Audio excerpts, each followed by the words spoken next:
What's up, guys? This is RparkTV here. I got another video for you guys today. I'm sorry, I'm cold. I just woke up. I didn't shower because I'm about to get to work on my car. So I wanted to make this video later than sooner, but unfortunately I gotta do it now because yesterday on my way to work I got a nail in my rear tire right here, this one right here, and I got not only just one, but I got two. I got one in the sidewall and one right in the middle, so one's fixable and one's not. So unfortunately I gotta continue up the process faster than I wanted to.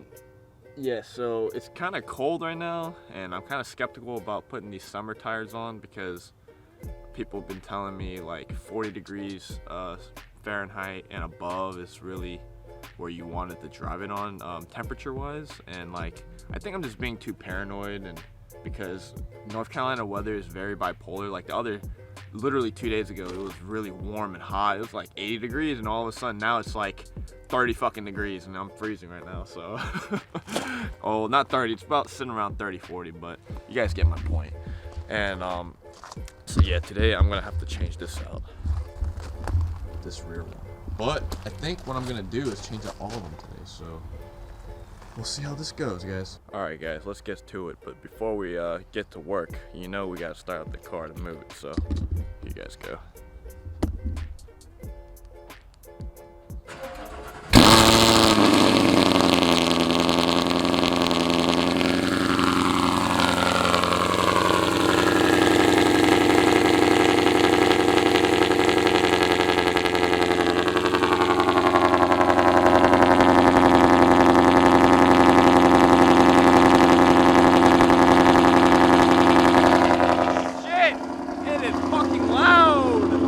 Alright guys, unfortunately I have to use this locked lug key to take off all my lugs, because when I went to Discount Tire, unfortunately they replaced all my stock OEM lugs with lock lugs all around.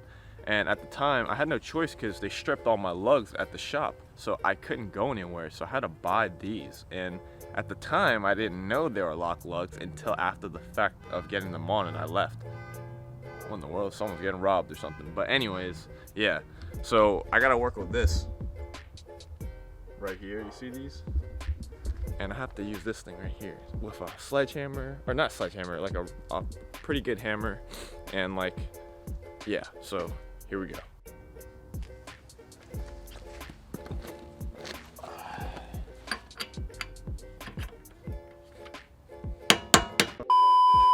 So I ran into a couple problems when I was putting on these wheels. I tried to take off the lock lugs myself and it just was a bitch. So I ended up taking a Discount Tire and just having them do it because it would be a lot easier. But this is basically what it looks like with just no spacers right now. 305s right here, and then my stock tires in the front. Round 2, fight. We got the 25mm spacer, and to fix the problem, to throw on these performance pack wheels right here, and hopefully these solve the solution. I've talked to a lot of people on Mustang forums and they say that these will help me fix the offset and get more room, so it won't be hitting my what was it? Oh, you can see it right here actually. Look at this. Look at that. It's hitting my look at that. Oh man, it was just rubbing against this really bad right here.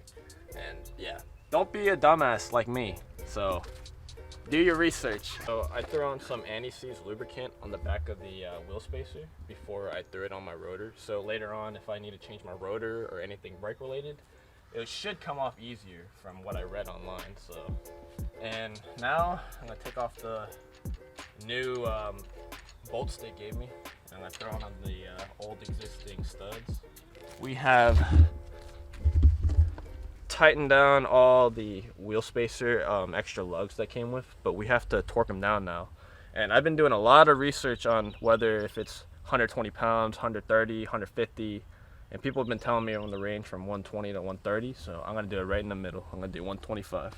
Alright guys, so it's obviously nighttime now. We ran out of daylight and I was taking my time doing these spacers, and this is my first time doing them, and I was trying to make sure they're all on very carefully and torque specs were all correct. So I got the 25mm in the front now with the performance pack wheel finally on, there's no rubbing issues. I cleared the offset problem, and yeah, there's some clearance in there now for it to turn and do its job. And as you can tell, it's sticking out where it should be. And I also put 20 millimeters in the back of the car, if you want to follow me.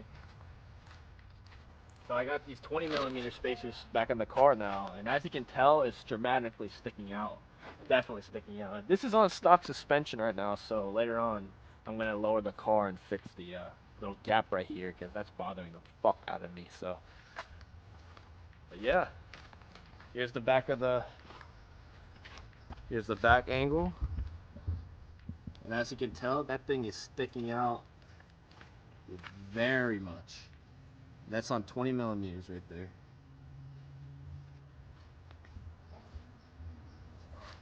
There you guys go. Alright guys, this is the end of the video. Hope you guys enjoyed it. If you guys want to drop a comment, questions, or anything you guys are curious about, let me know and I'll do my best to answer you guys back. Say bye, man. Oh, bye. Yeah, that was my helper for this video. Alright, appreciate it.